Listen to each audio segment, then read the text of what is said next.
Good morning, and thank you very much for joining us. I am Yori Folarin.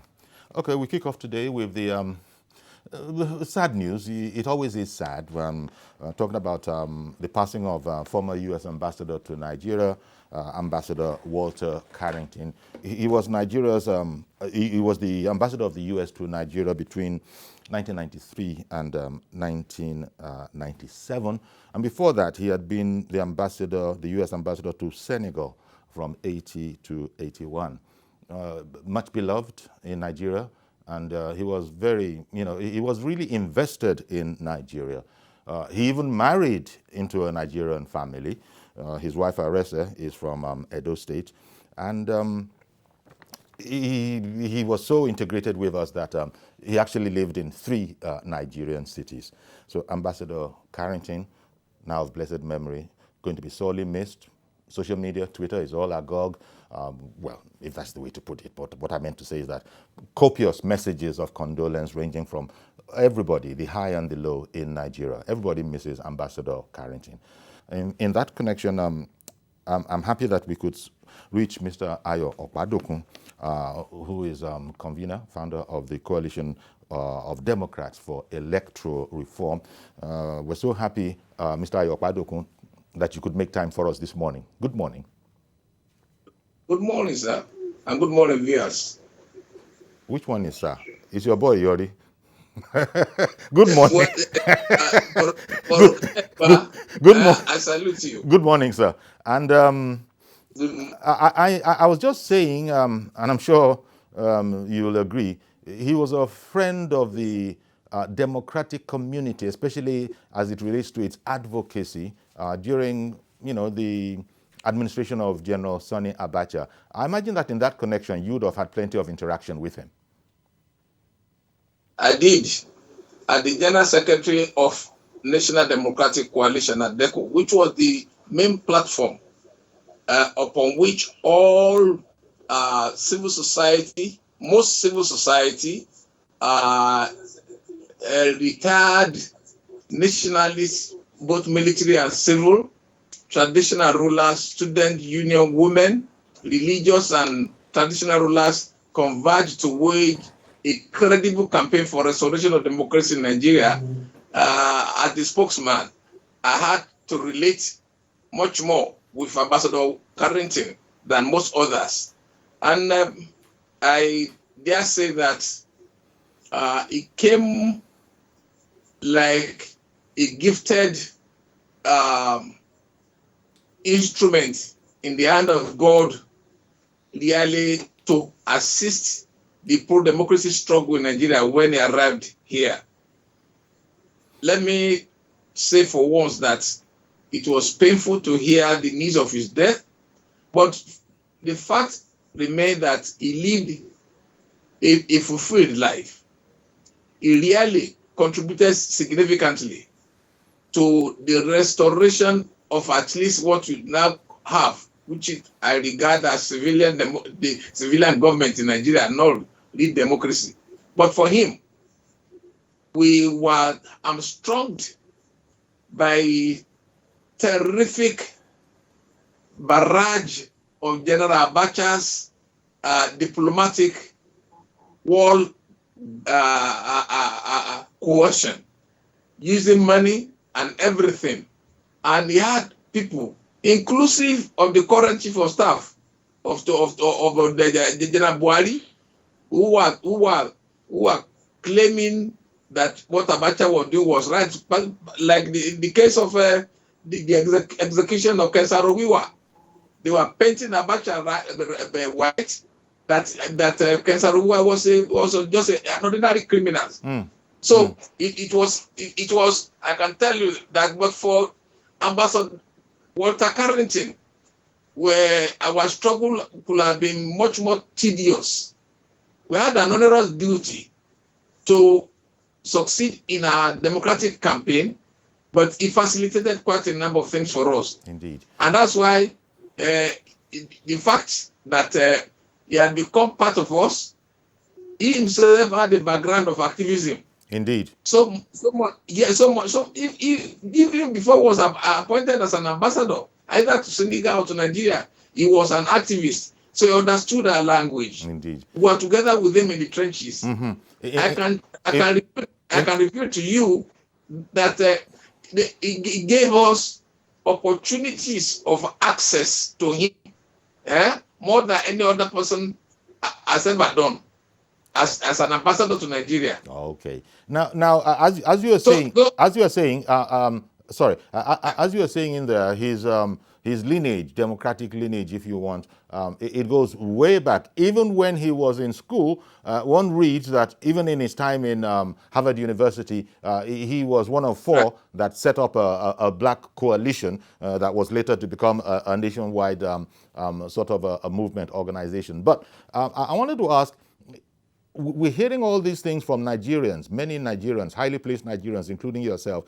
In what ways in particular was the U.S., because U.S. has always been our friend, the ambassadors have been well disposed to the aspirations of the people. But in what way was Ambassador Carrington different? And in what specific ways was he able to aid, as it were, the democratic cause in Nigeria, or the quest for, true democracy in Nigeria?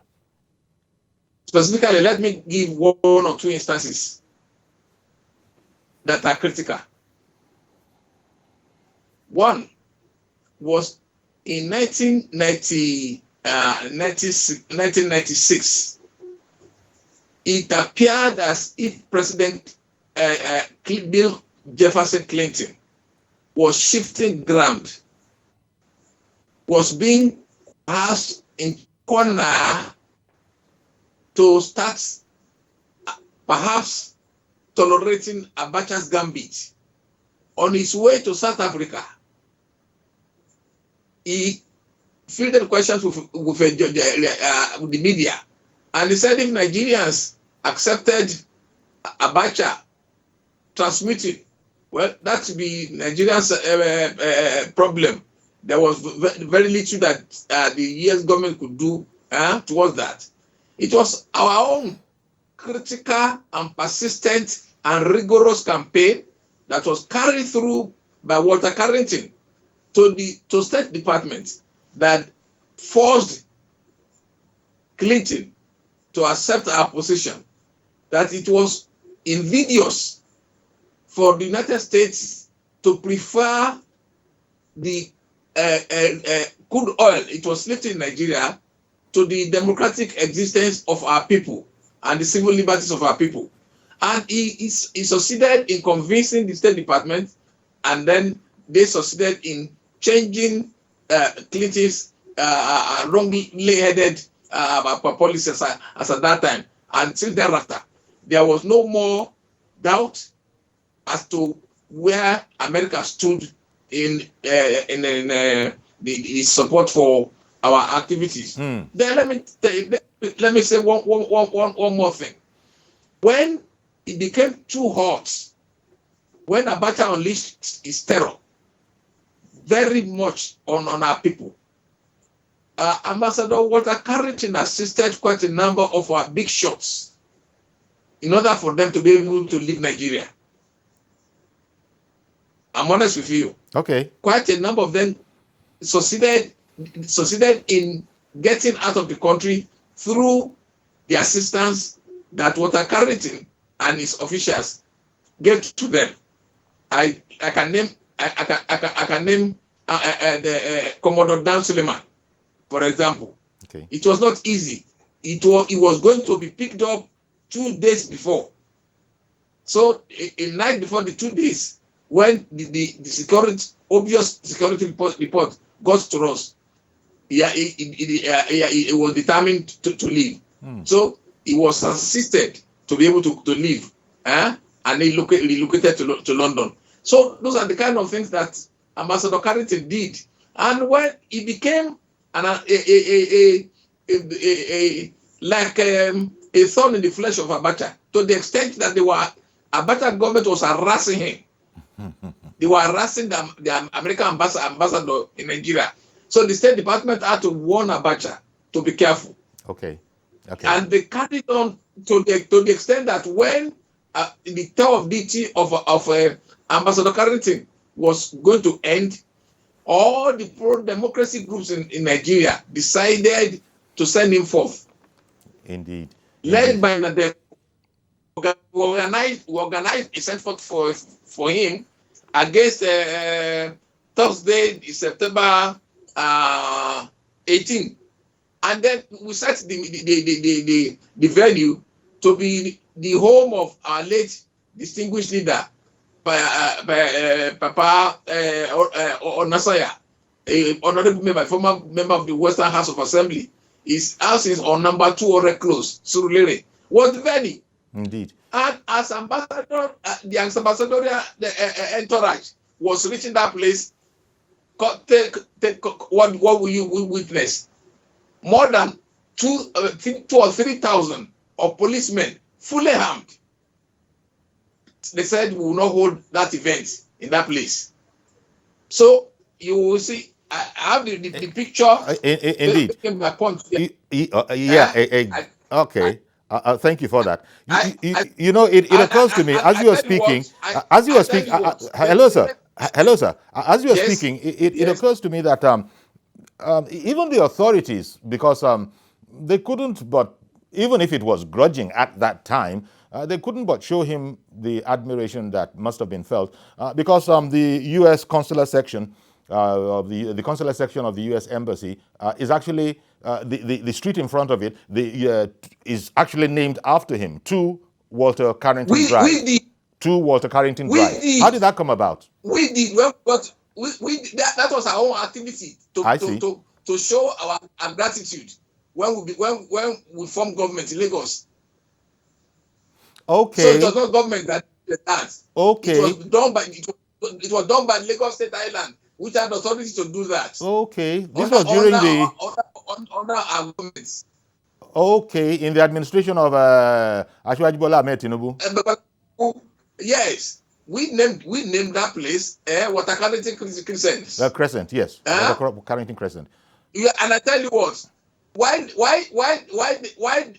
they prevented us, and they insisted we will not hold that thing there. We beat them to their game because we suspected that they could do they could carry out such stupid or reasonable gambit. We already prepared an alternative venue, which was a home of Chief Adebanjo at Aguda. So while I was busy chatting and playing for time with the leaders of the security agencies, who were it was the Commissioner of Police and an Assistant Inspector General of Police and the likes. They were the ones that I was chatting with, but I directed my assistant to start leading the ambassadorial entourage to Aguda from Surulere. So they were already there, and the speech that you wanted to make was virtually about to be ended in Adebanjo's house at Aguda when the security agencies got to know. Yeah, I beg your pardon.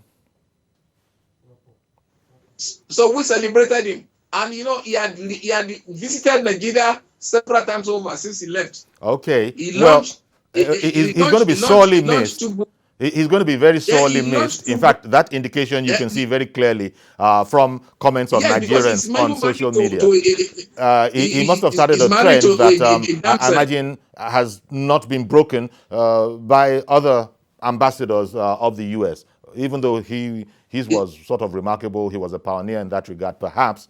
But I imagine that ever since, ambassadors have been quite sympathetic to the point of view of the Nigerian democratic people who are aspiring for that. But Yori, you should appreciate that the circumstances in which he performed was a very, very dangerous times. Indeed. Those who are now ambassadors, having gone through what Nadeko went through, where we lost our sweat, we lost our blood, we lost our liberty, we lost our freedom, we lost our possessions. Some of us were even martyred, and the American ambassador was being harassed, so intimidated, being supposedly intimidated by the state coercive instruments Okay, It sir. was I'm afraid I'm going to have to it, interrupt a bit. Uncle Ayo, thank you very, very much, sir, for making time for us this morning. We've run out of time, but it's been invaluable, sharing your recollections of the great man. Thank you once again for making time for us.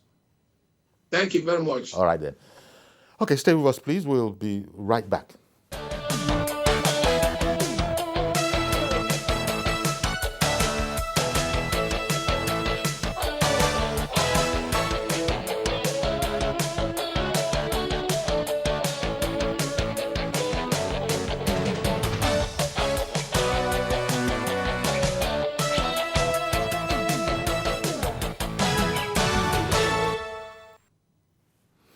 Okay, welcome back. And moving on now, Lebanon. Of course, you know the disaster that happened there, and in the wake of it, Nigerians were stranded. So, Nigeria's mission in Lebanon has been receiving kudos again from a lot of people for organizing, as it were, the moving of our people who wanted to be in Nigeria, facilitating all of that. In fact, these are pictures of them that you can see. I was on social media and I was listening to a lot of gbosas, both for the chairman of the Nigerians in Diaspora Commission and the Nigeria's mission in Lebanon. Let's listen to this sound on tape. I told my madam that I can't continue working in this house because this is what your husband wants to be doing with me. If I had known, I would have used that 300,000 to open my shop because I didn't have a shop before. I was doing it in my room. We work from 6 a.m. to 12 in the night. The work without even eating. Like I'm having ulcer because of no food, no good food. We eat kebis, which is bread. They don't treat us well.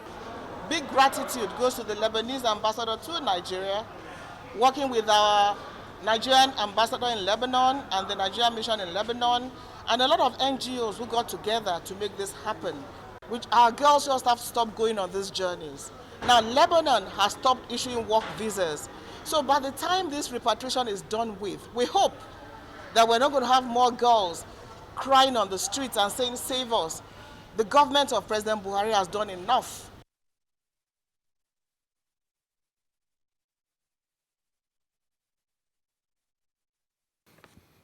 Okay, then. So,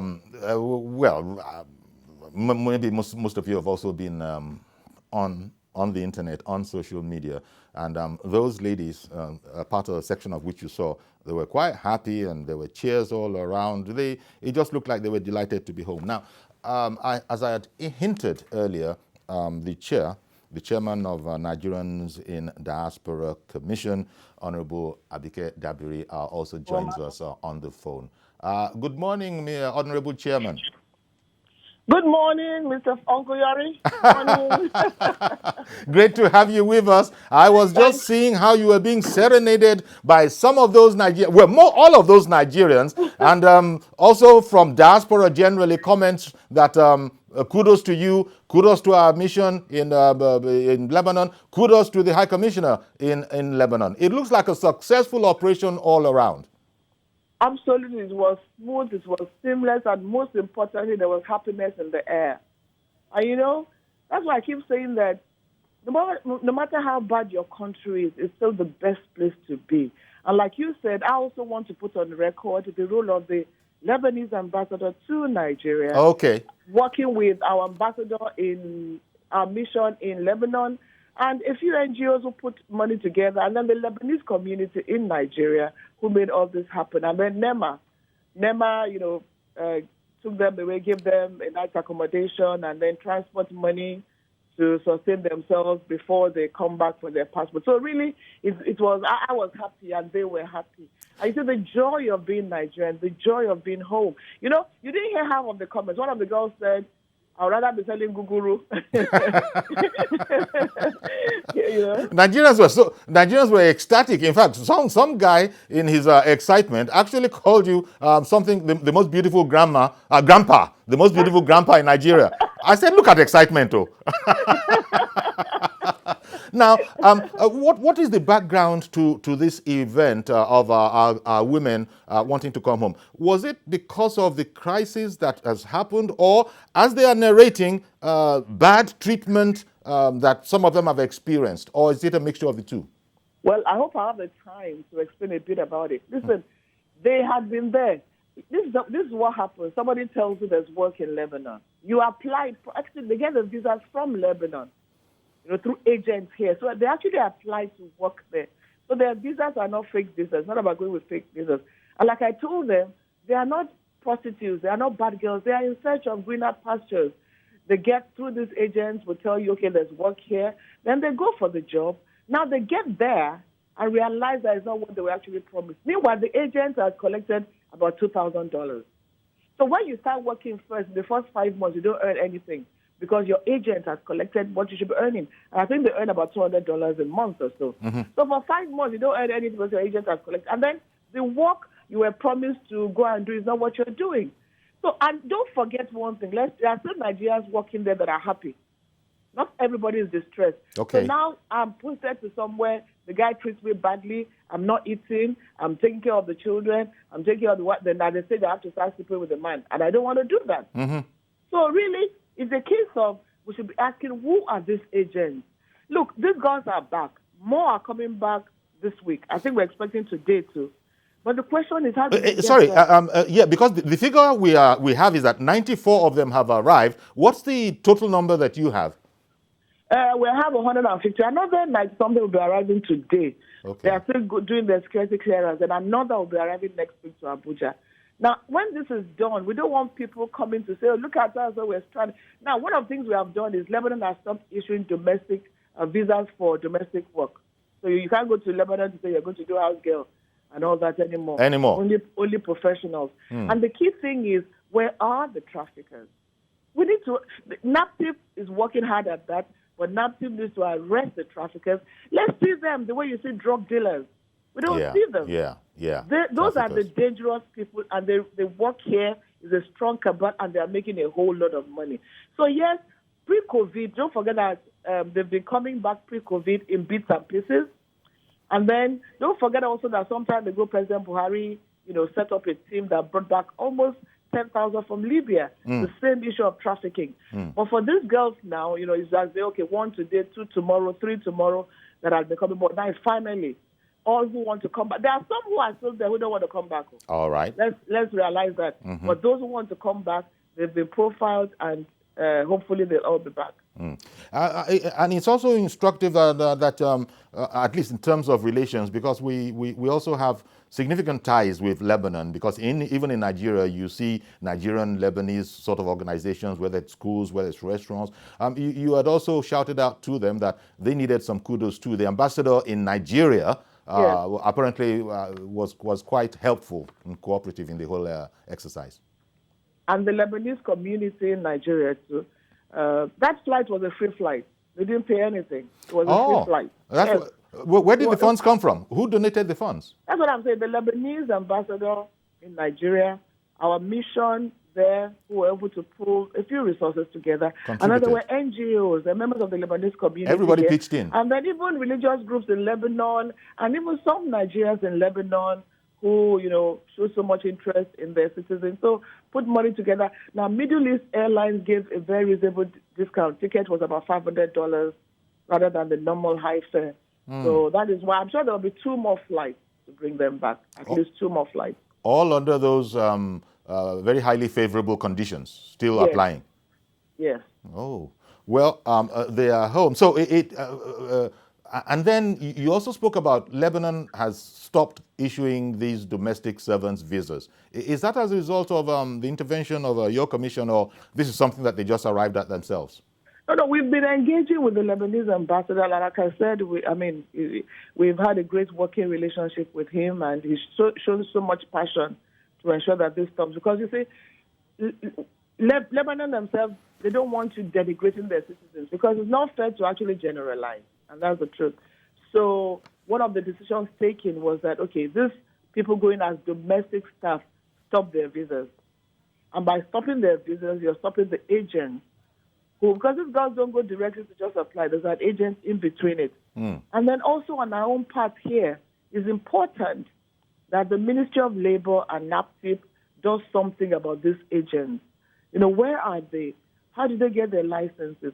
Who profiles them? Who monitors them?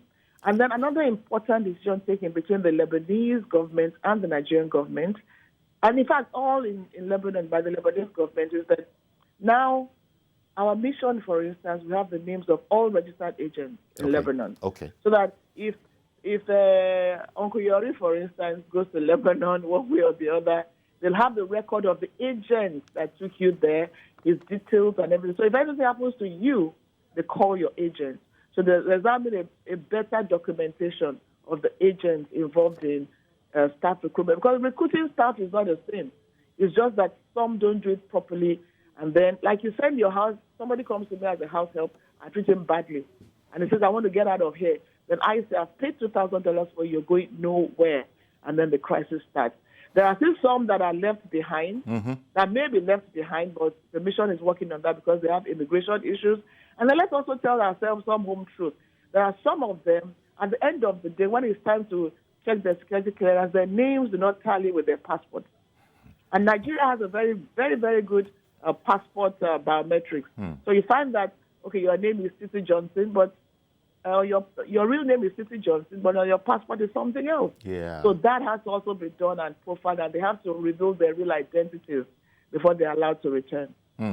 Well, all of this is cheering news, and the one thing that sort of stands out here is that Nigeria was there for these women. As I said, I was listening to all the bossas on social media. They were very happy. They didn't feel abandoned. They felt that Nigeria had come to their aid, no doubt through all of these agencies you mentioned, but not least, of course, the Nigerians in Diaspora Commission. Yeah, but like we always said, we always come to the aid of our citizens in diaspora, and that's one of the things the president always tells us. Whenever there's a distress, make sure you intervene. And we're glad that despite no resources whatsoever, we're able to do what we can do. Yeah, but and why also, is that? Why? Sorry, Abike. Why is that the case? When you just spoke about resources, very little can be done without resources, and I would argue that your commission is crucially placed. Well, it's crucially placed, but we hope we get better. This year's budget, we actually got a zero allocation, zero, when we're given our budget from the Ministry of Foreign Affairs, but the Parliament was kind enough to increase it to, I think, about 200 or something. But you see, it's not about funding, it's not about resources. It will come. But do the job with the passion, do the job with the interest, do the job without actually asking for anything. Because you have been placed with the responsibility. Okay. So we will continue to move on. I never let things like money hold me down. And I want to thank all staff of the commission that understand and are working very hard at it. But I also want to stress one thing, Uncle Yori. We're talking about Lebanon now. We're also dealing with Saudi Arabia, with Dubai. Now, in Dubai, they've been given August 17th to leave if you don't have your documents. Okay. And our Nigerian mission in Dubai, working with the UAE government, I keep saying Dubai, the Nigerian mission in UAE, working with the UAE government, are giving 3 flights. All of them without documentation come back home. Some are already trying to hide. They're trying to say, no, we won't come back. If they don't come back, they will rot in jail. Yeah. So they should seize that opportunity. The argument before was, no plane. Now there are 3 planes given by the UAE government. So that is in the process. They should be coming in a couple of days. Saudi Arabia is also doing the same thing. But Saudi is going to start by sending back 200 prisoners. They want to decongest their prison. So they're working with the mission for the arrangements. And don't forget that evacuation flights will end this August. So I also want to appeal to Nigerians in those countries that if you don't have your documentation, just come back home. It's tough. But like those girls that came back, we told them that I've been talking to Mr. Festus Keyamo, and they've agreed that out of the 774,000 jobs the federal government is providing, they will get part of it, and they were very happy about that. No matter how small, they're going to get something to do. They will be trained in a particular skill and then continue from that. I want to thank you very much, Madam Abike Dabiri, Chairman, Nigerians in Diaspora Commission, for taking time out to update us, brief us, as it were, on the work of your diaspora, and in particular, the well-being of Nigerian citizens all over the world that do require Nigeria to come to their aid. Thank you very much for coming on. Thank you, Obiori. My pleasure. Okay, so there you go. I was hoping we could get a phone call in, but that wasn't to be. And well, stay with us. We'll take a break.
Okay, welcome back, and thanks for staying with us, if indeed that is what you have done since we started the program. Let's move on to, well, the education sector. Yes, so you could also see it as labor, perhaps, if you want, but in the education sector, I think it's big news. The University of Lagos Governing Council has removed the Vice Chancellor, Professor Oluwatoyin Ogundipe, and that caused something of a stir, but it has its background. The minister is involved. The minister is reported to have, issued an instruction as a result of a letter that was written by the governing council to the vice chancellor back in the day, complaining about the vice chancellor, keeping, crucial information regarding the convocation that has now been postponed, from it. But luckily we have our Sharon Ijason. If we can get hold of her, because she's out there on the field, I understand that they're actually being briefed now. The entire press is being briefed on a particular aspect of this saga. But we have a report. The Governing Council of the University of Lagos Wednesday announced the removal of the Vice-Chancellor Professor Oluwatoyin Ogundipe. The council took the decision at its meeting, which was chaired by the institution's pro-chancellor and chairman Wale Babalakin at the National Universities Commission in Abuja, the nation's capital. In a press release by the Vice-Chancellor, he insists that he still holds the position. He explains that the Act establishing the institution states in Section 17 that a joint committee of the Council and the Senate is required to investigate the matter and make arrangements for the person in question to be given opportunity to appear before an investigative committee to clear all allegations. In an exclusive interview with TVC News, the chairman of Untitled Chapter of the Academic Staff Union of Universities, ASU, Dele Ashiru, condemned the purported removal of the VC by the pro-chancellor Wale Babalakin. Vindictive, lawless, reckless. None of these procedures have been followed. And then you are purportedly announcing that a vice-chancellor had been removed. I think that this is an illegality that all men of goodwill must challenge. And for the university community, a congress is going to hold here tomorrow where our members will have an opportunity to thoroughly discuss this matter and take a position.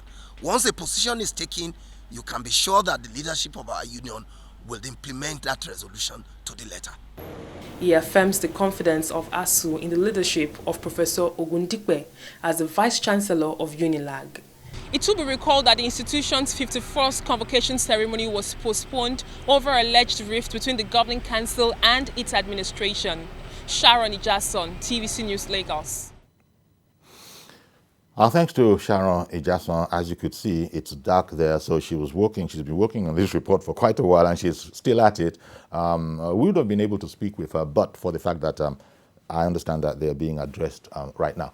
So there you are. It doesn't seem to be a really straightforward affair, but maybe that's my error. Maybe it is. Maybe it isn't. But you just heard on that report members of ASU, taking exception to the action. Now, one wants to be careful. One wants to actually, have a reporter tell us what exactly is going on. But there are allegations from the governing council of UNILAG that Professor Ogundipe, has actually infringed quite a number of regulations. Recklessness. I don't know if high-handedness is among. I don't know if insubordination is among. Financial recklessness, all those kind of things. So it's not at all clear to everybody. Now, the professor himself is saying that he remains in office because we live in an ordered society. There are laws, there are rules, there are regulations. And you just saw the member of ASU there seeming to, be on that side of the question as well. The Minister of Education, we need to hear from him so as to know where exactly we are on this matter. The Governing Council, the chair of the Governing Council, Wale Babalakin, SAN, has, he's done with the Vice Chancellor. You heard the ASU man there speak about it as thinking of it as a vindictive. So where are we? I guess that's the question now.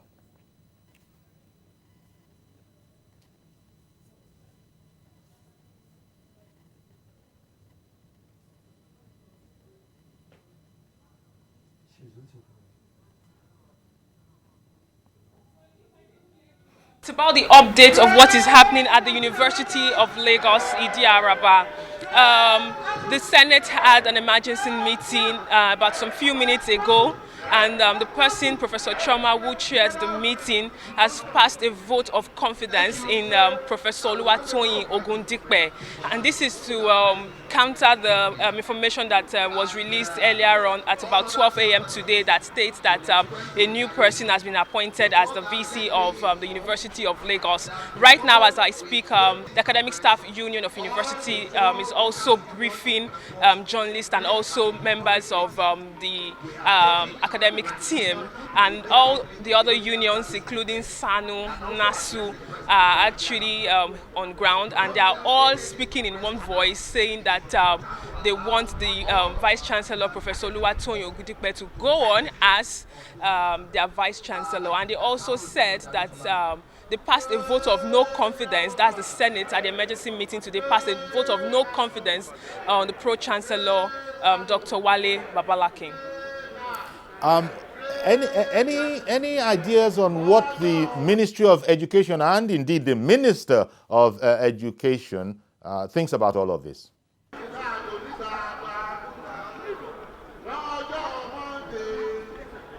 Okay, I can see that there's If I can hear you well, you're talking about the reaction of the Ministry of Education. Yes. Yesterday afternoon, the Ministry of Education Public Relations Unit announced that the Pro-Chancellor or the Governing Council has the power to hire and fire, but must follow due process. From investigations and findings, due process has not been followed. But of course, we would wait and see how things unfold at the campus here today. A lot of activities are ongoing as I speak. And for now, everyone is speaking with one voice, and they are all saying that due process must be followed. The Pro-Council and the Joint Council Committee on the Senate must meet, do their findings, and also get back to the council before a decision can be made. Indeed, Sharon, thank you for that. But could you briefly tell us, Sharon, what is the genesis of this problem? Where did it originate from that the convocation ceremony was cancelled in the first place?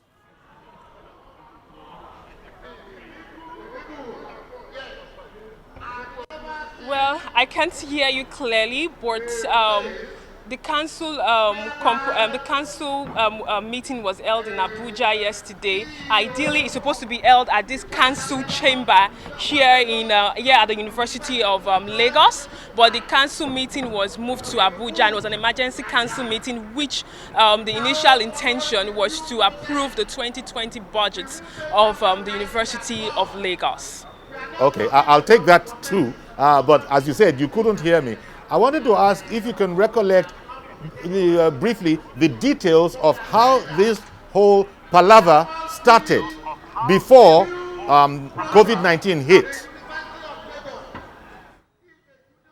No?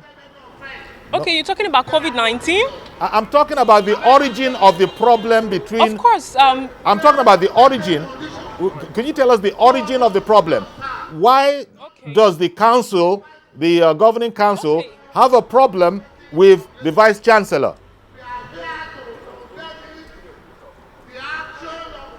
Okay, the origin of the problem, of the challenge that the university is faced with can be said to have started about a year or roughly a year and a half ago. And the governing council, of course, will be leaving in March, April next year. Now, from what I can recall, this started when there were several accusations between the governing council of the institution and the administration of the University of Lagos. And the effect of that can be seen when the 51st convocation ceremony of the institution was postponed some few months ago, just before COVID-19. So it's been a mix of reaction since then. Everybody knows that it's not been a smooth relationship between the governing council and the administration of the institution.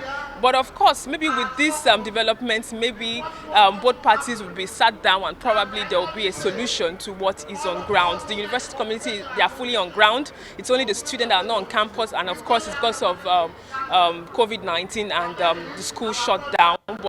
But right now, we have than 500 workers of the University of Lagos on ground trying to bear out their minds on the development. Okay, then. I want to thank you very much, Sharon. Thank you very much for your reporting and also for your efforts at second guessing, because I know you had a difficulty hearing clearly what I was saying. Thank you very much, Sharon. So that's it. We'll have to wait on the situation the way Sharon has explained it, so we know exactly where we are, whose argument indeed is going to, hold sway. Was this done legitimately? Can it stand? All of these issues, I'm sure all Nigerians are interested in them. So, well, essentially, I don't know, maybe you can, okay, well, we might be able to slip in a call or two, but that's the situation. So calling, if you will, we've touched on 3 different subjects. Let's see what we can get out of it from, from you out there, ranging.